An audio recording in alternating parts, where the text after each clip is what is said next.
So first of all, antidepressants work. They're not glorified placebos. Yes, I think we are in a sort of low ebb for the cultural view of antidepressants. There are probably some people who are like, has Dan gone crazy? Like, what does this have to do with ChatGPT? It's about how technology change how we see ourselves and the world. I feel like ChatGPT is afraid that he or she is going to get sued. It is remarkable to have something that captures standard advice in this way. This is really impressive compared to anything from a few years ago.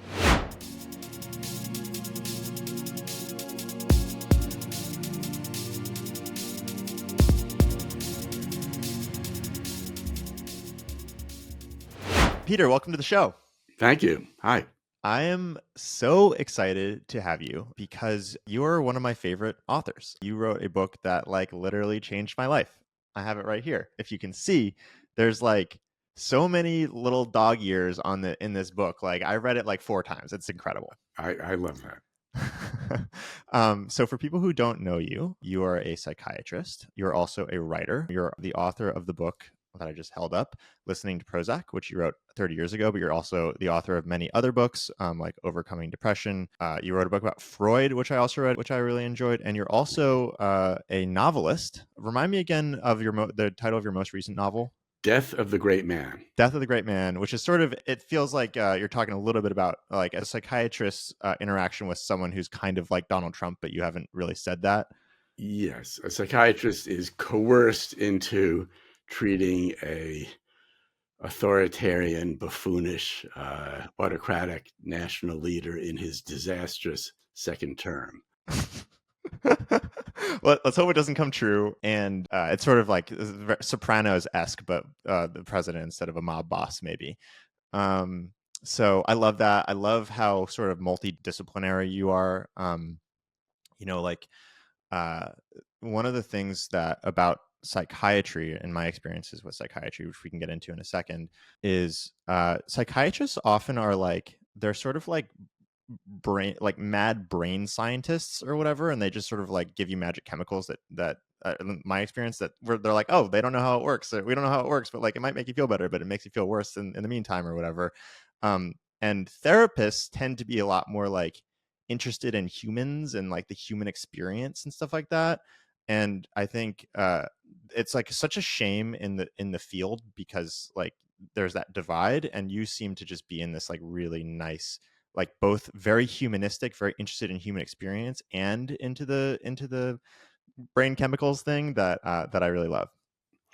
Yeah, so I came to psychiatry via, I suppose, my experience as a patient. I was in a very successful, I think anyway, very compelling psychoanalysis in London in the early 1970s, and decided then to become a doctor in order to become a psychiatrist.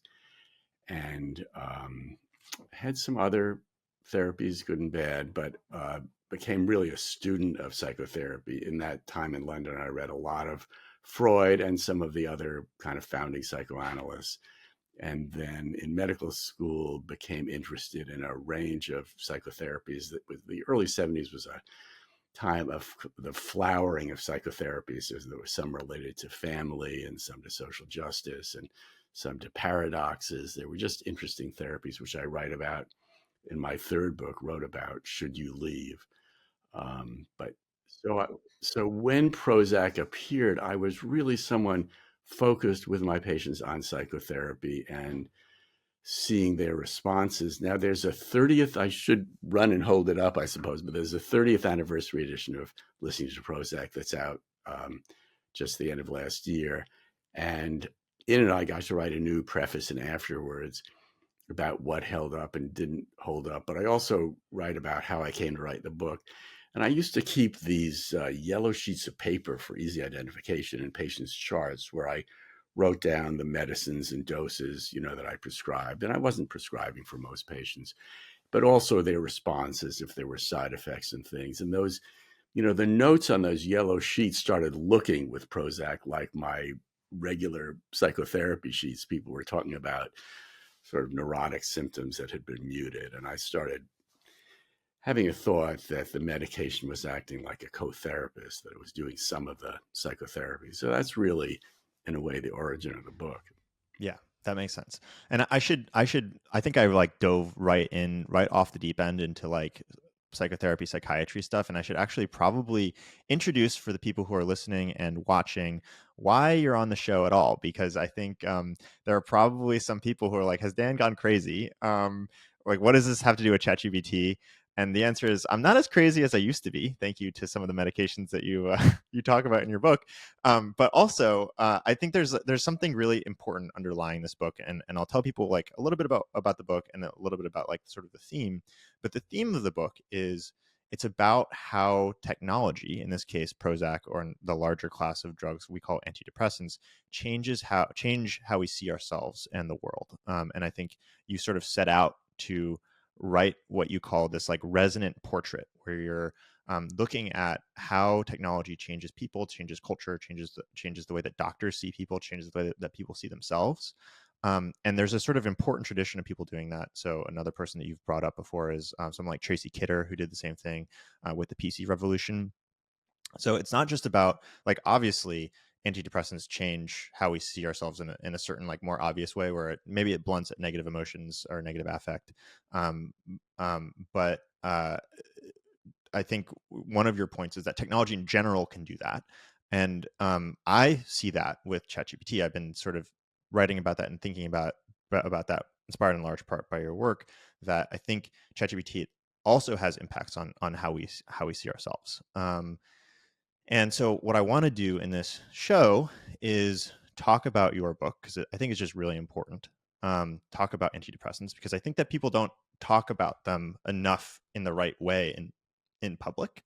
Um, I think your book does it really well, and I'm happy to share sort of my experience with them. And then I want to take sort of like some of the lessons or some of the things that you pull out of the things that you notice about how Prozac and other antidepressants change how we see ourselves, change the human experience, and apply them to ChatGPT, because I think that there are some like really interesting parallels. And then we're just going to explore ChatGPT together, and we have a fun idea for how to do that. So that's the basic outline of the show and why you're on the show. And I'll pause there. It sounds like you might have something to say. No, I really appreciate that summary, because this book was exactly about a certain moment in contemporary time, modern time, 30 years ago, and how I thought our sense of self was going to change. And I was really interested in writing fiction. I chose my editor because she had edited fiction. I had, based on the outline of the book, I had a choice of a few publishing houses. And I looked then at nonfiction for models, how I would write nonfiction that had some of the flavor of fiction. And that Tracy Kidder book about the birth of a new machine seemed to me have that quality of focusing on a little change in technology and how it gives you a sense of what's going on in the wider culture. And oddly, Verlin Klinkenberg's book about using historical means of making hay and changes in how hay is made, and John McPhee's about making orange juice. I mean, it wasn't all high technology. Just, I think that there are lots of technologies that really change the environment. And I thought, I had hold of one. And my patients said that. So before I wrote a book, I was writing a monthly column for a psychiatrist in a trade paper. And I was saying to my colleagues, you're seeing what I'm seeing as these new antidepressants came into use. And one of the things was that my patients said things like, "I'm myself at last." And I thought, really, you would never become yourself if this medicine hadn't been invented? Or they thought that some aspects of themselves that they thought arose from their history, their psychological history, how obsessed they were with this and that, that those aspects just became muted, as you say, on the medicine. They were less obsessed with whatever it was. And it seemed that that had been kind of a biological glitch rather than, a developmental theme. And I thought, oh, we should think about how that might be happening. Yeah. Yeah, I think that's the interesting, one of the most striking things about your book is like When people think about antidepressants, one is maybe they don't really even know what they do, but they're like, I guess generally they like help with depression, or generally they help with like all the whole range of psychological issues that people tend to have, like depression, anxiety, OCD, which I have. All of that stuff they tend to help with. And I think one of the points that I took away from your book is like, yeah, like to some degree, like they do operate directly on something like depression. Maybe they do curb negative affect, or if you're feeling really depressed or you're feeling really anxious, like those things will be blunted a little bit. But they also, and this is something that like almost nobody knows, despite how popular your book was, they work directly on personality. And so what they may do is they may like tweak some of these things about people's personality. Like you'll be a little bit bolder, you'll be a little bit less sensitive to rejection, you may obsess a little bit less. And one of the interesting things about your book is that it doesn't deal with people who are super super super sick, who become like start to be able to function normally. You often focus on people who like definitely have problems, but they're fairly mild.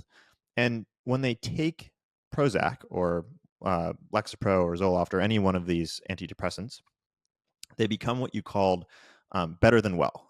They actually like become the issue resolves, but they also become like better versions of themselves.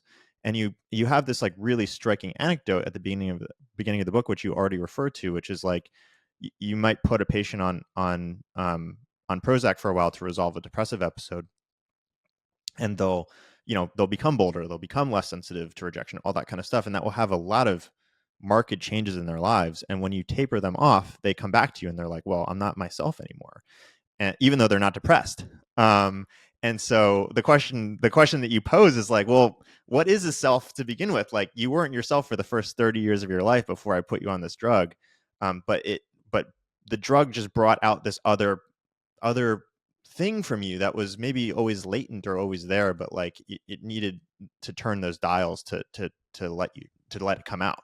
Right. I think it brings up the question of the natural. So if you were subject to migraines and really they were untreatable, you just were living the whole of your life with pain in your head and it was affecting you and your job and your relationship to other people.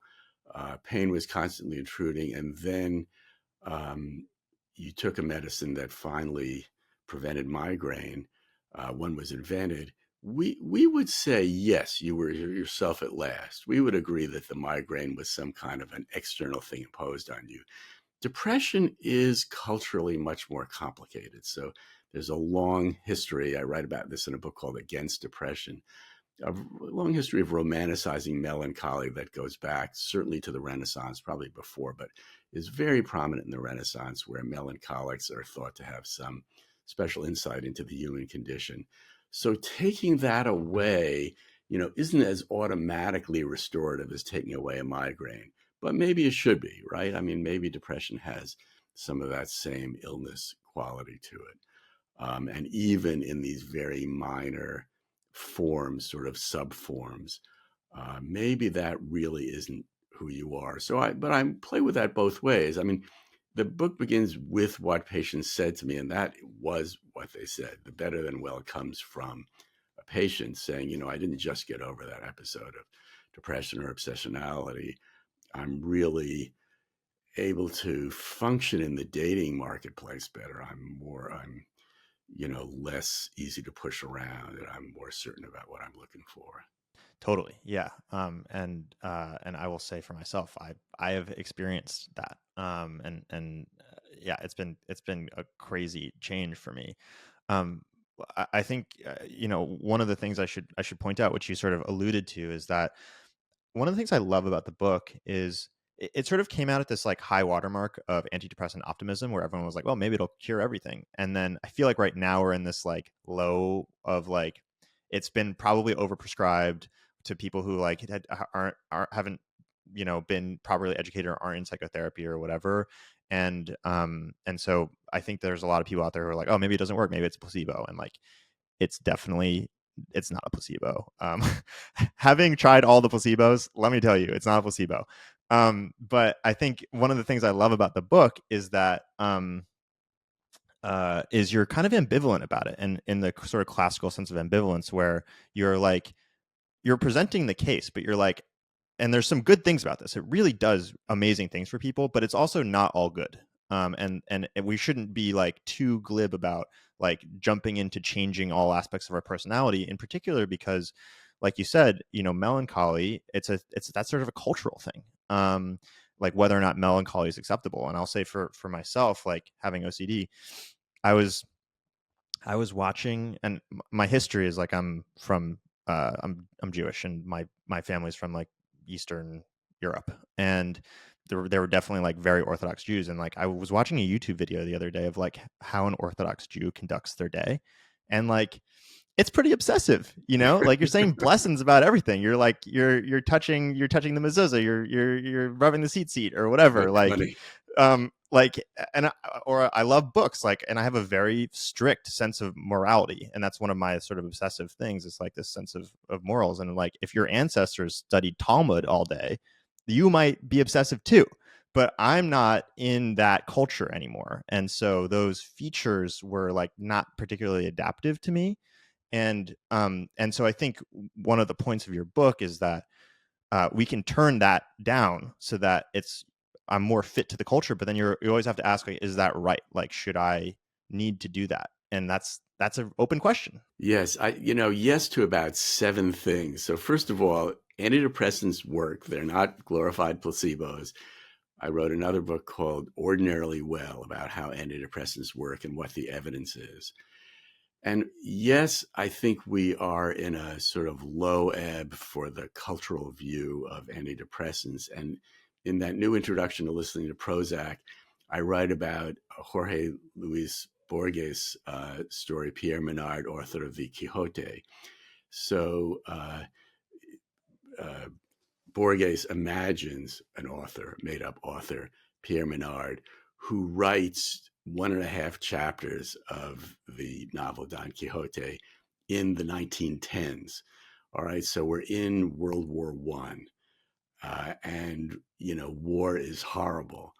And in the Quixote, in the chapters, Cervantes is glorifying war, and Borges says how much more brilliant Menard's version is than Quixote's version because the same words are written in a very different cultural surround. And is it ironic? And, how is he making us think about war? I mean, it's a very clever uh, metaphor, trope. And I thought, because I was asked by Penguin to do a 30th anniversary edition introduction afterward, what would it be like to write exactly these words that were in Listening to Prozac in 2023 when we're so negative about antidepressants? And I don't know that that would be, brilliant or not brilliant, but it would definitely be going against the grain.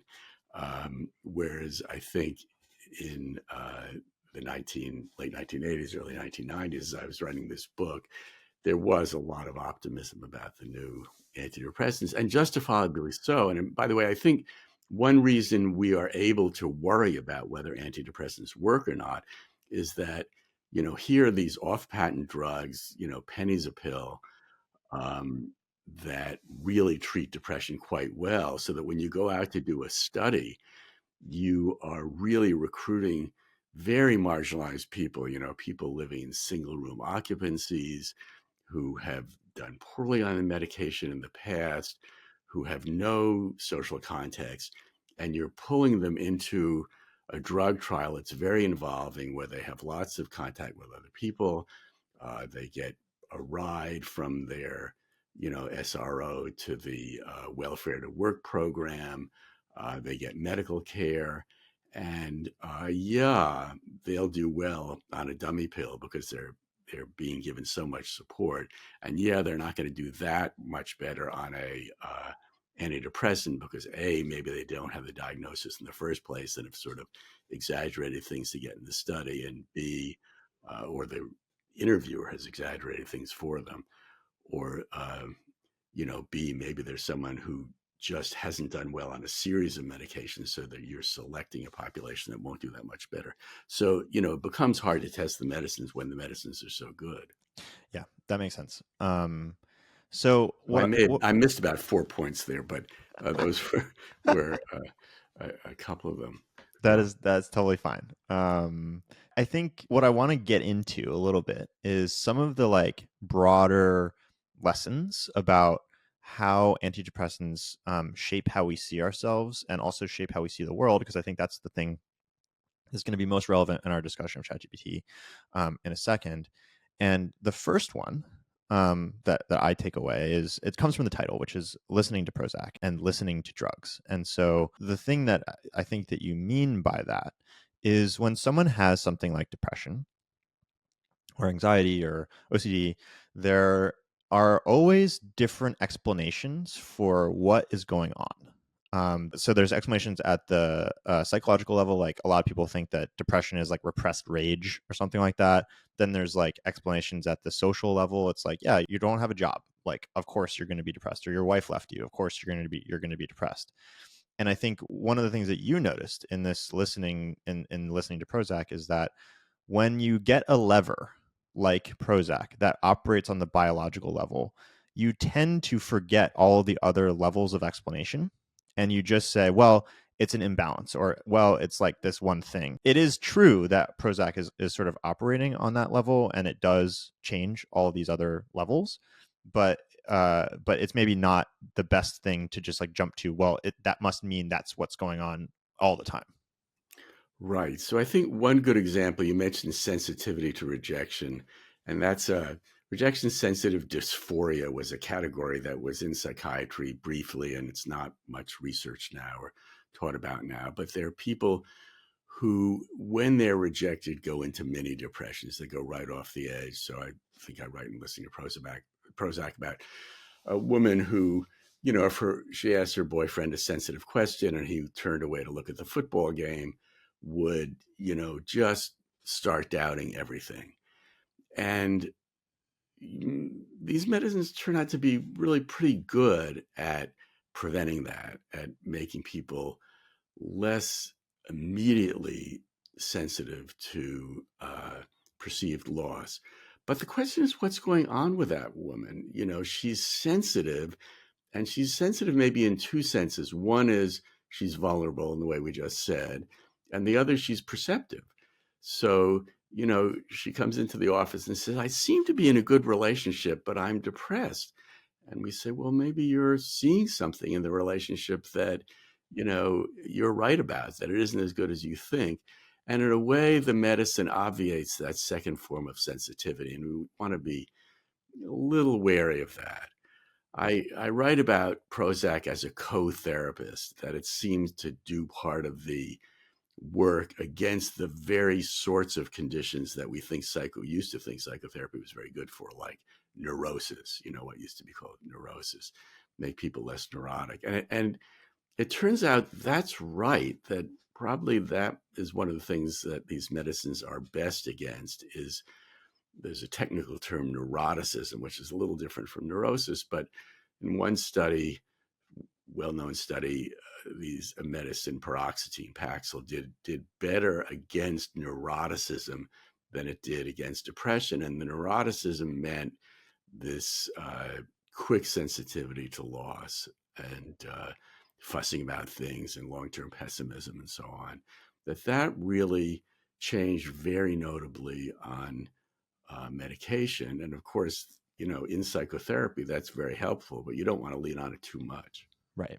And I think one of the points that you've made is like, yeah, if it's operating on neuroticism, which if you're familiar with some of this, psychology here, like neuroticism is one of the big five personality traits. Right. Um, and and if you can operate on neuroticism, what's kind of interesting is there's all these other aspects of your personality that might change if your level of neuroticism goes down, because you may be doing lots of things behaviorally to avoid sensitivity, avoid the feeling of loss that like you think are part of your personality, but really aren't, and like, or it's hard to say whether they really are or not.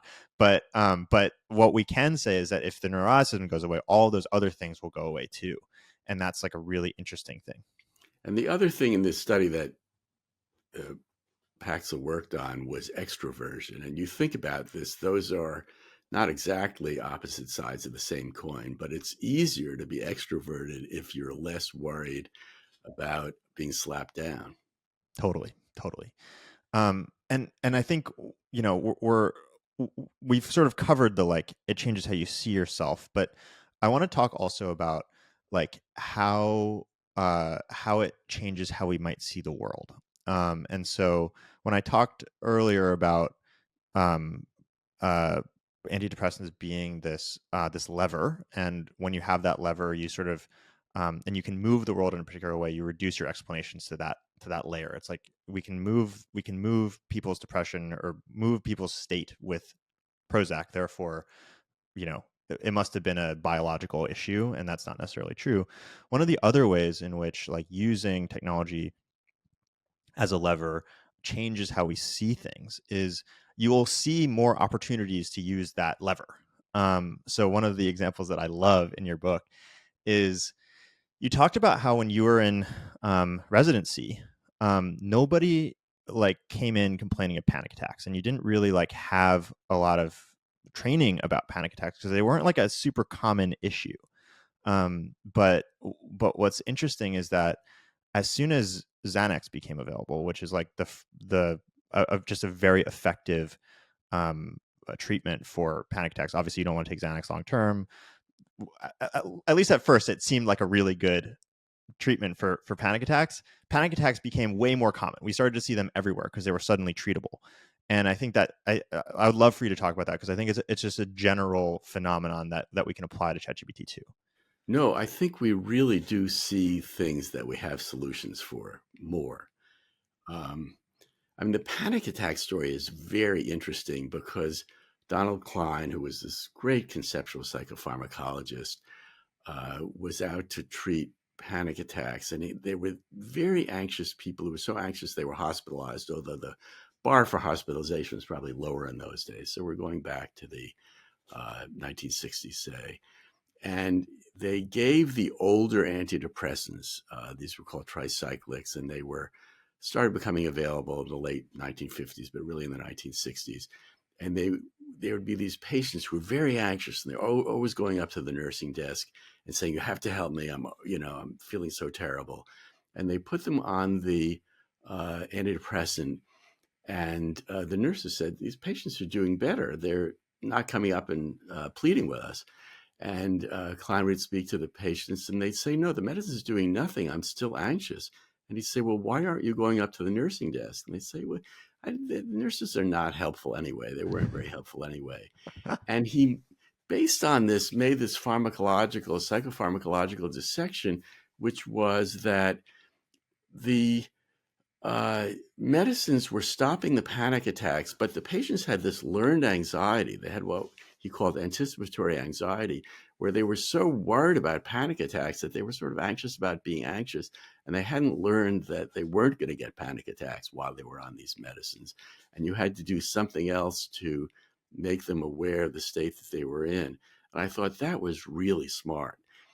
But he also used these observations as an attack on Freud, who thought that anxiety was sort of the central lever of human psychology, and that things like castration anxiety, which we don't give a lot of mind to now, were uh, the basis for internal conflict that created people's personality. And uh, Donald Klein was more on the biological happenstance side. He was like, yeah, you actually can treat this anxiety, and symptoms don't pop up elsewhere because there's this inner conflict. When you treat the anxiety, people do pretty well altogether.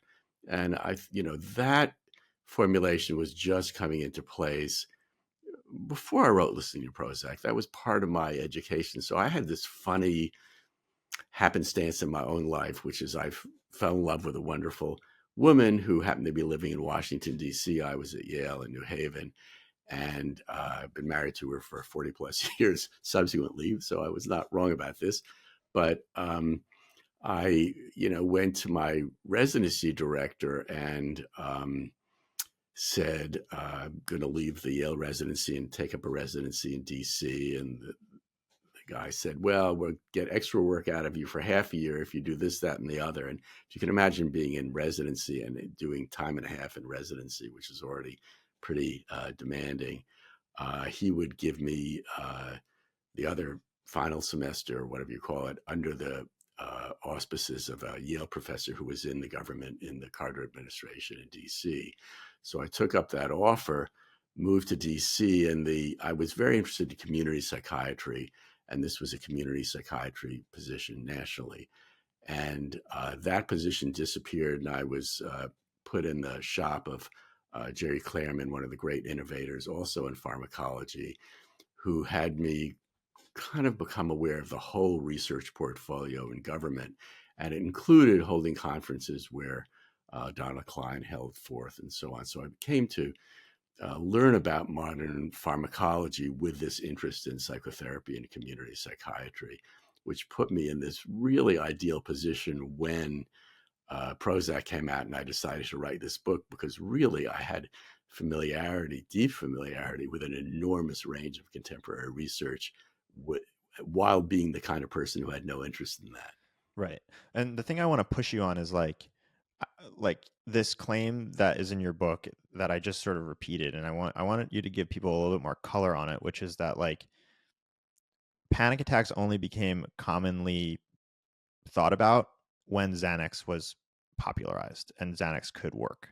And by the way, the same is true of OCD, that really OCD, obsessive compulsive disorder, was thought to be very rare. It was only extreme cases that were recognized.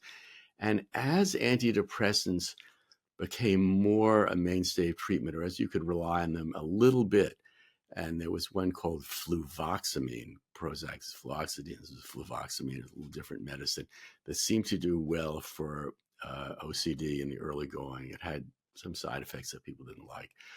Um, all of a sudden, people started seeing OCD more widely, and it turned out if you developed a rating scale or questions to ask patients and wave rating answers, you saw that in the same population you'd been treating for years, there was much more OCD than you'd ever recognize. But and the same is true for manic depressive illness also. I think the fact that lithium was helpful for bipolar disorder, it took a while, but eventually, America was very Freudian. We divided the world into neurotic and psychotic, but without much differentiation between schizophrenia and bipolar disorder. England was a little more willing to divide things.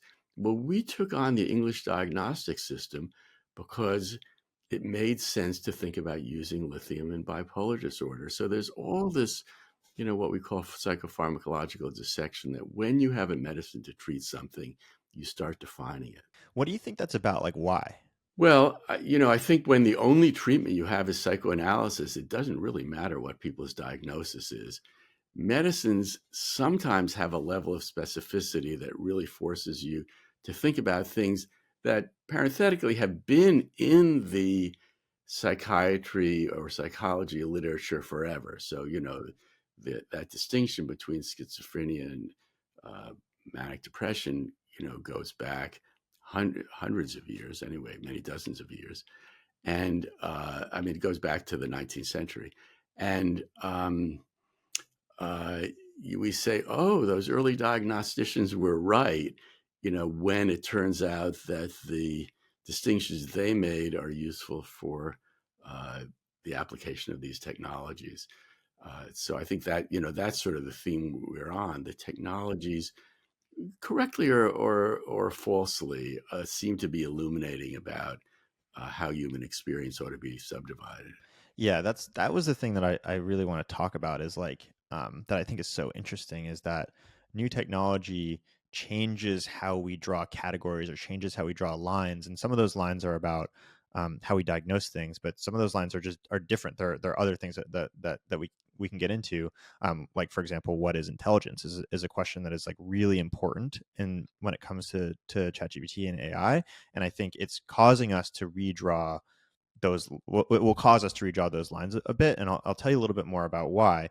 But to go back, like one of the things that you've brought up already that you put into your book that I think is so interesting is, yeah, this um, there's this the way that lithium as a drug, because it could treat one specific disorder, or it could treat a set of symptoms. It helped us sort of like pull those out of a mess of things and be like, this is a separate category. So like, as you noted, um, before lithium, it was very hard to differentiate between manic depression and schizophrenia, because in both cases you may have like sort of psychotic symptoms. um, and in general, manic depression, depression, and schizophrenia were all thought to be like under this big neurosis umbrella and caused by the same kind of intrapsychic conflict type stuff. um, and that was like based on Freud and psychotherapy and this sort of long history of it, which had many maybe positive effects, but also many negative effects, like blaming mothers for schizophrenogenic mothering and like all that kind of stuff. And what happened with lithium is, by mistake, we figured out that lithium um, uh, can cure manic, or can really help uh, manic depression, but it doesn't help in schizophrenia. So we suddenly had this new category of manic depression that we could say was like a real category in the world because of lithium, without which it would have been manic depression was just lumped in with all these other things. Right. So, it's interesting when a technology is very powerful. And I think that is true of lithium. They say there are no double blind studies of whether you should use a parachute when you jump out of an airplane, right? There's just an enormous difference between having a parachute and not. And lithium was kind of like that. It's not that lithium isn't helpful in all sorts of circumstances, it may be, but the fact that you could give lithium to people who had this terrible recurrent disorder where they were going, from mania to deep depression and so on, that you could give it and really prevent, the next episode or make it much more distant than it had been in the past. That was very dramatic. And, it's very hard to deny that there is something out there if you can prevent it in that fashion. Mm, yeah, that makes a lot of sense. And I think that's that sort of is the linchpin that I think can bring us into ChatGPT land, because lithium created this, what you call, pharmacological dissection. It created this category of manic depression, and I think ChatGPT is going to sort of force us to do something similar with intelligence. So intelligence is this like big catch-all word that has many things underneath it that we haven't really had to examine, because in a lot of ways the way that we've defined intelligence has been anything that an animal doesn't do, because it's like the uniquely human trait. It's like that's sort of like how what Socrates said, like makes men different is our intellect. And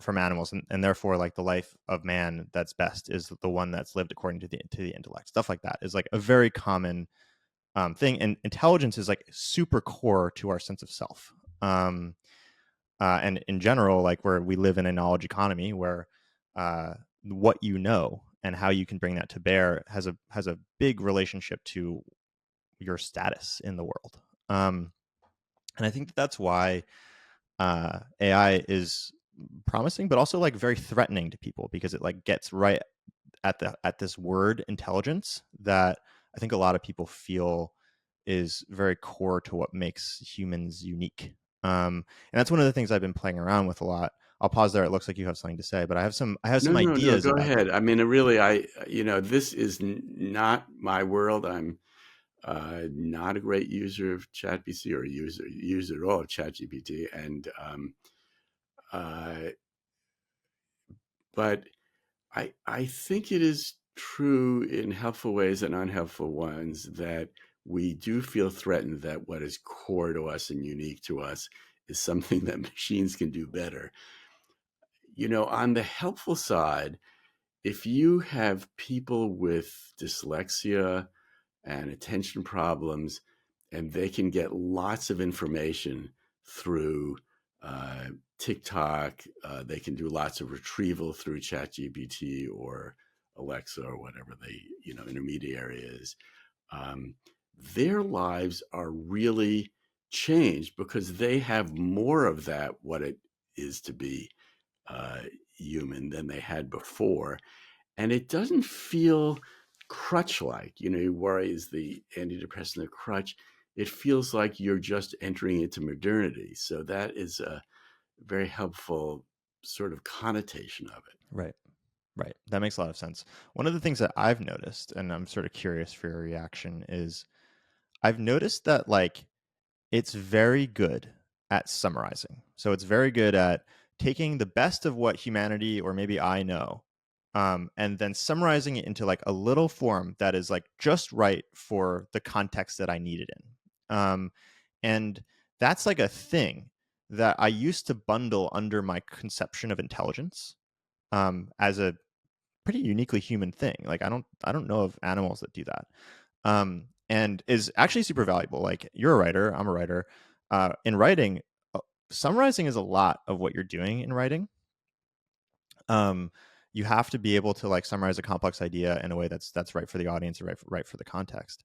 And as I've started to notice this property of ChatGPT, two things happen that I think are quite related to your book. One is I started to see summarizing everywhere. I started to see it in writing. I started to see it in emails. Emails are just summaries of meetings I've had, for example. It's just like it's all over the place. And then two is I've sort of noticed that to a large degree, I've like carved that out of my sense of self, and it's become a thing that I can hand off. And it's not necessarily like about intelligence anymore. It's about something else. It's just summarizing. It's just a task, right? And the intelligence is I have to learn to deploy or allocate the summarizing resource, and that's the summarizing resource, and that's actually the thing that So is what is an example of a summary that you find insightful, or that you would have had to work harder to get on your own? great question. So like here's an example. Like I don't know, about a year ago, I was writing an article about the FTX scandal, and I'm not sure if you're like totally familiar with it, but Yeah, it's this yeah. like the big crypto fund or like exchange that like went bust, and the people at the helm of that, like Sam Bankman-Fried and all the other people, were like very committed, effective altruists, which is like a branch of utilitarianism. And I wanted to write an article about like does being a utilitarian like lead you to commit like massive financial fraud necessarily? Um, and in order to write that article, I needed to summarize utilitarianism. And I studied philosophy in college. So like I basically know it. I've read a lot of Peter Singer, blah, blah, blah, whatever. But I haven't written about it in a long time. And so normally what I would have to do is I'd have to go like reread a bunch of Wikipedia, reread some of my notes, blah, blah, and then write the three sentences that's like utilitarianism is this. Um, and what I did instead is I just put into I was like ChatGPT, can you like explain utilitarianism for this context? And it gave me the three sentences that I needed, and I modified them. But it saves me all that research time because I generally know the answer. I just like can't like quite put it in the right way. Well, that seems like an ideal use where you know enough that you would know if a mistake was being made, Yeah, and you know what you want to say pretty much, and this sort of gets it to you fast. yeah, Yeah, I mean, I'm so much an on the one hand, on the other hand guy that I do find this a little not useful. I mean, but I may not be sophisticated enough at framing. So, yeah. yeah. I mean, I think it's important to explore like sort of the ambivalence. I think my feeling about what you just brought up, which is like you should use it in areas where you know a lot, is it's very analogous to being a manager, using AI correctly, where managers are have to know which resource to use or which human to use for which thing. They have to know how to get the best out of the humans that they use, and they also have to know when to get into the details and when not to get into the details, like when to delegate and when to like be suspicious and be like, I don't know if this is quite right. And I think a lot of those skills are sort of similar to the skills you need to use AI effectively and are going to have to be a lot more broadly distributed than they are today because you're right. Like if you just let it go off and do a bunch of stuff without checking it and you don't actually know the underlying stuff, you're going to get stuff that's wrong. Um, so I guess what I'd like to do is we always do an explore section of this show. And so what I'd like to do is explore ChatGPT together, because I think I think you haven't used it a ton, and I think it'd be really fun to use it together and see what you think, see how it comports to your expectations, or maybe doesn't. Okay. So I will say in advance, of this, I thought because I'd written this novel about doing psychotherapy with a narcissistic autocrat, I asked ChatGPT different ways to give me a novel plot or a plot outline for that kind of book. And it was, so routinized and obvious, and no one would want that book. And I thought, this is really, but, yeah, I think let's have fun with it. Okay, great. Let's have fun with it. I'm going to share my screen so you can see it. Um, and I will drive. And you had a specific question in mind. You had a specific thing that you wanted to see how ChatGPT could respond. So give me the scenario. Give me the thing that you have in mind. My third book is Should You Leave? And you is the main character. So you want a piece of advice, or you want a piece of advice, perhaps. And there are all these yous with different dilemmas of intimacy. And I thought, psychiatrists are reluctant to give advice. There's situations where they give it. So maybe we would go to Chat GPT for advice. And my fantasy was down the road, artificial intelligence would have read so many diaries and so many uh, memoir-like accounts in the popular press that it would know about the consequences of human behavior. So you could go to ChatGPT and say, I'm going to make this a woman. It could be a guy, but I'm a 29-year-old woman who is very sensitive to rejection. I don't know what to do. I'm with my boyfriend. We've been together for 6 months. The relationship is starting to feel a little one-sided, like I'm giving too much. I don't know uh, whether that's the case. Should I stick with him? What will happen? What is the experience of women in my position? Do they do better sticking it out, or do they do better leaving? You've seen a lot of people go through these diaries and stuff into their mid 30s, and I'm someone who wants to be married and have children, but only in a warm, loving relationship. Should I stay or should I go? Or how much, maybe more specific, how many more weeks should I give this before I revisit this question? Um, well, I actually liked. Well, okay, so I just want to make sure that this description fits. So, like, I'm a 29-year-old woman who is very sensitive to rejection. I don't know what to do. I've been with my boyfriend, and we've been together for 6 months. The relationship is starting to feel a little one-sided. I don't know if that's actually the case. What happens in general to women in my position? Is that the question you want to ask? Do you want to Sure. ask? Okay. Um, I mean, we would hope in time that some, mechanical, some bot or something would actually be able to give us much more detailed response to this. Maybe there'd even be a kind of interview where the uh, I think we can do an artificial interview. intelligence. Okay. So if you want, so basically this will do whatever you ask it to do. And so if you want it to do an interview to find out more information before it gives an answer, it will probably make the answer better. But you have to ask it for that, because if you ask it to just answer, it will answer. Okay. Well, let's do it both ways, or you take charge. I'm Let's certainly do it not both the ways. So person I to want to take just charge. start with seeing if it will give us an answer and seeing if you agree with the answer. And I'm going to do something interesting. We'll see if it works, which is pretend you're the psychiatrist, Peter Kramer, author of the book Should I Stay or Should I Go? Should you leave? Should you leave? Should you stay or Should should you you leave? leave? Question mark is the name of Yeah. the book. Oh, it's just okay. Interesting. Should you leave? I'm a 29-year-old woman who's very sensitive to rejection. I'd love some help thinking this through. Let's just say that. Okay. Let's see if it works. In my book, Should You Leave? I explored the complexity of relationships and the struggles individuals face when deciding whether to stay or go.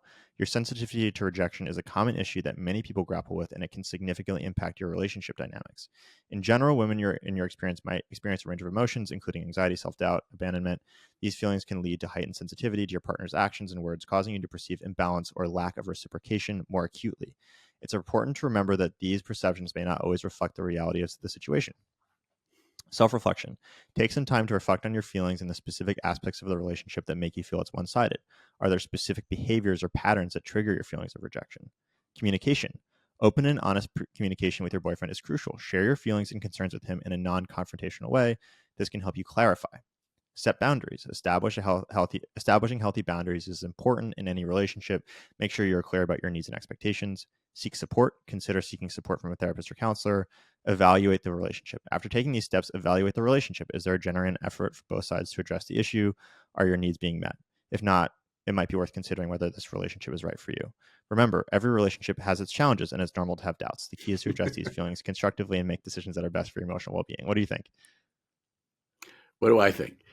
So, I think I'm not an important enough figure or well enough represented on the web for ChatGPT to capture anything specifically about me. I would say this is, pretty much the advice you would get from a glossy women's magazine. It's general. But it is correct. I mean, it's captured sort of the cultural consensus, right? This is Right. what we would expect some average, poorly trained counselor to give, right? It wouldn't need much, but you're not going wrong in any way. That makes sense. But I would like something more predictive. So I want to sort of ask AI, what would you need to know to give me fairly specific advice about how long I should let this relationship go on, or whether I should leave right now? Okay.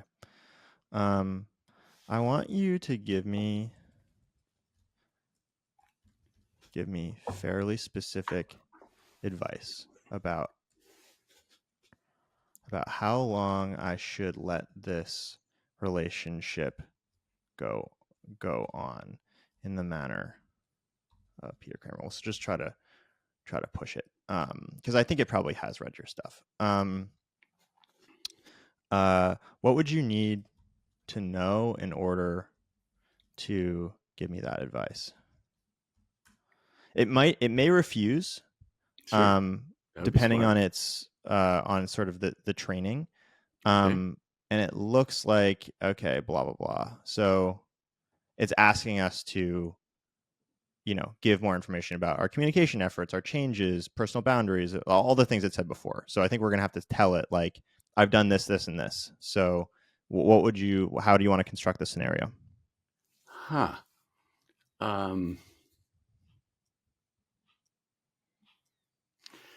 And do you think these are the right questions? My boyfriend is not abusive in any way, but when we go out to restaurants, I notice him spending a lot of time staring at other attractive women.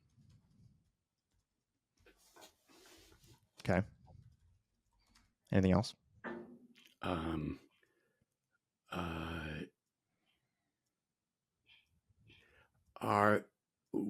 We don't seem to have a lot of common interests. He is interested in stereotypically male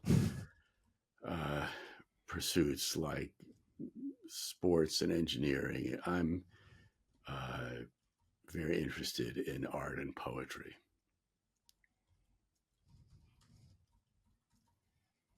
Okay. Let's see what it does with that.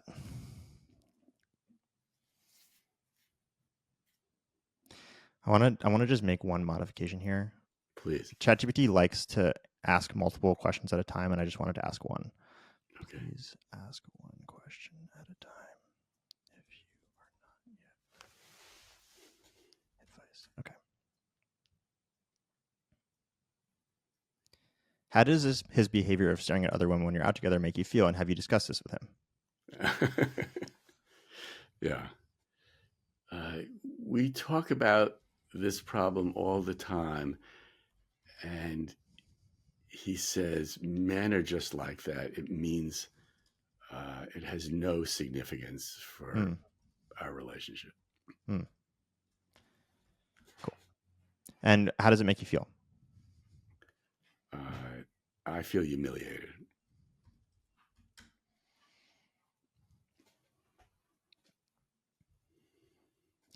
It's important that your feelings are acknowledged and respected in the relationship. If you've communicated your feelings and he dismisses them by saying men are just like that, it's just a lack of empathy and understanding on his part. Considering this, you might think about whether this relationship is meeting your emotional needs and whether your partner is willing to make changes to address your concerns. If you continue to feel humiliated and your concerns are not taken seriously, it may be worth reevaluating the relationship's viability. Yeah. I feel like ChatGPT is afraid that he or she is going to get sued. this is very namby-pamby. All right. Okay. But I agree. It is remarkable to have something that captures, standard advice in this way. It is, and I don't disagree. By the way, did we hear anything we say? Oh my God, that's way off base. No. No, I mean that makes total sense. It is definitely being a little bit But you may be boring this poor woman to death. Wait, I'm gonna ask it not to be namby-pamby. Please be direct. How would you characterize like the kind of response that you'd like to get? Um, how many more weeks should I give this before I leave?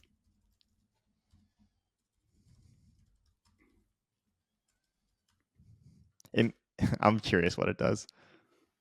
Given the situation you've described, if there are no significant improvements in his behavior and your communication about this issue within the next 4 to 6 weeks, it might be time to seriously consider leaving the relationship. 4 to 6 weeks. Okay. What would you have said? How did it come up with 4 to 6 weeks? I'm not unhappy with it, but it's kind of a short leash. Okay. Let's see. How did you come up with 4 to 6 weeks? The 4 to 6 weeks time frame is a suggestion based on giving enough time to see if there's any meaningful change in your boyfriend's behavior and attitude towards your concerns. It's not a strict rule, but rather a guideline to allow for some time to assess if there's a genuine effort to address the issues you raised.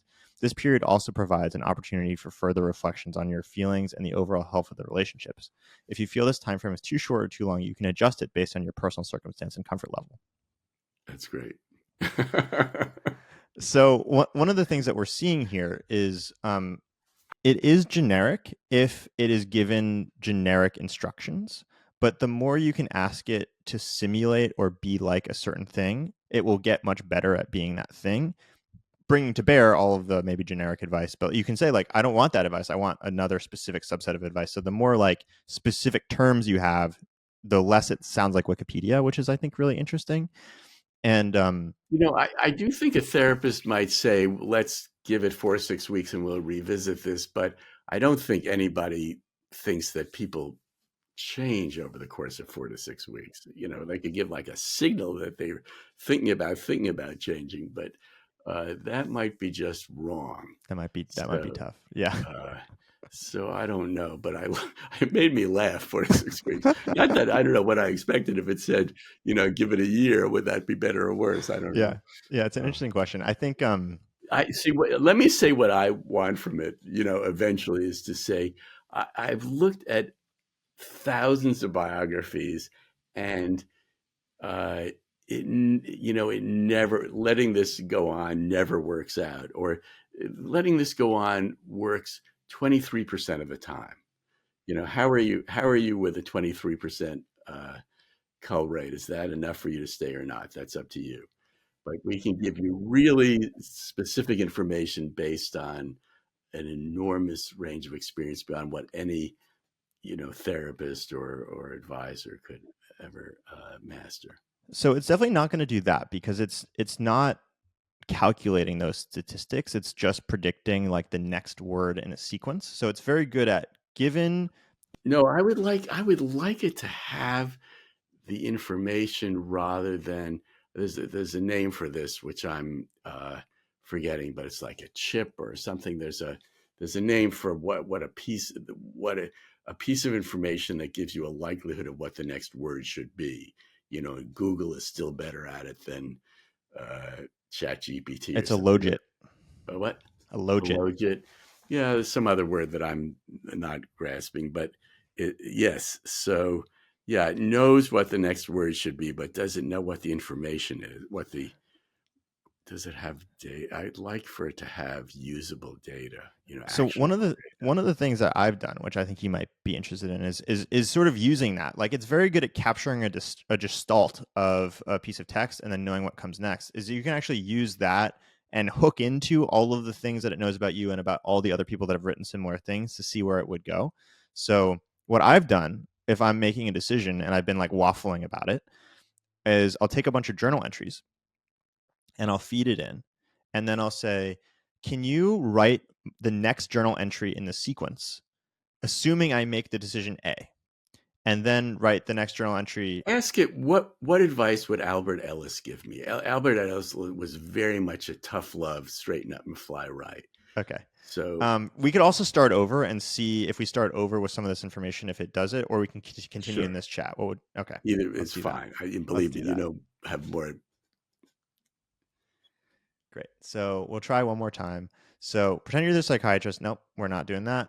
Pretend you're Alfred Ellis or Albert. Albert. It's a psychologist, Albert Ellis. The psychologist. And please give me advice on this situation as he would. Let's see. So now it's going to give us like very like Albert Ellis REBT stuff instead of doing the personality. So let's see if we can make it his personality. Please give me as he would. Adopt his personality and style. Don't give me generic advice. Respond directly to my question as he would. Let's see if we get it. So it's saying, as Albert Ellis, I would advise you to first examine your beliefs about rejection in relationships. It's common for people to hold irrational beliefs that lead to emotional distress. In your case, your sensitivity to rejection might be rooted in a belief that you must be universally liked and approved. So I think it's like... Yeah, I think it's capturing something about rational emotive therapy, which is what Albert Ellis did. It's capturing something of that. But it's not...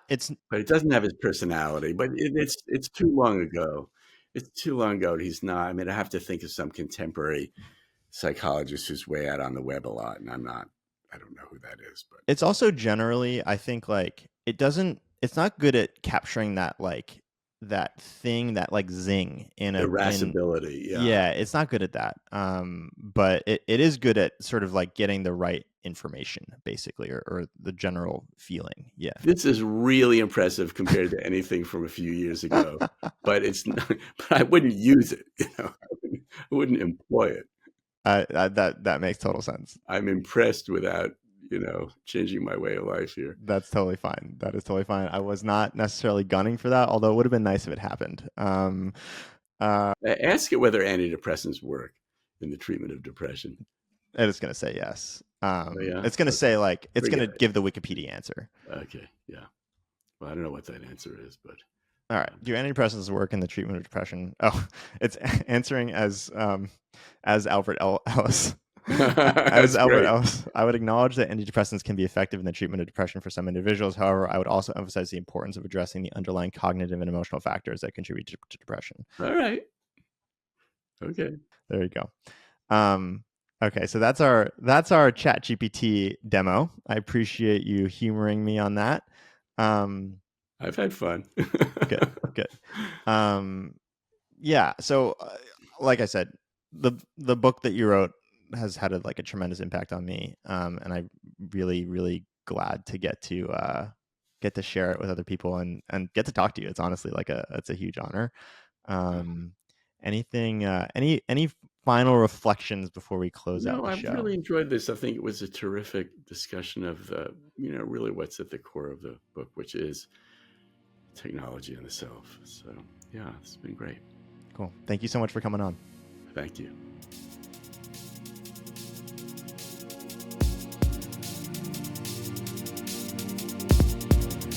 Oh my gosh, folks, you absolutely positively have to smash that like button and subscribe to How Do You Use ChatGPT. Why? Because this show is the epitome of awesomeness. It's like finding a treasure chest in your backyard, but instead of gold, it's filled with pure, unadulterated knowledge bombs about ChatGPT. Every episode is a roller coaster of emotions, insights, and laughter that will leave you on the edge of your seat, craving for more. It's not just a show, it's a journey into the future with Dan Shipper as the captain of the spaceship. So do yourself a favor, hit like, smash subscribe, and strap in for the ride of your life. And now, without any further ado, let me just say, Dan, I'm absolutely, hopelessly in love with you.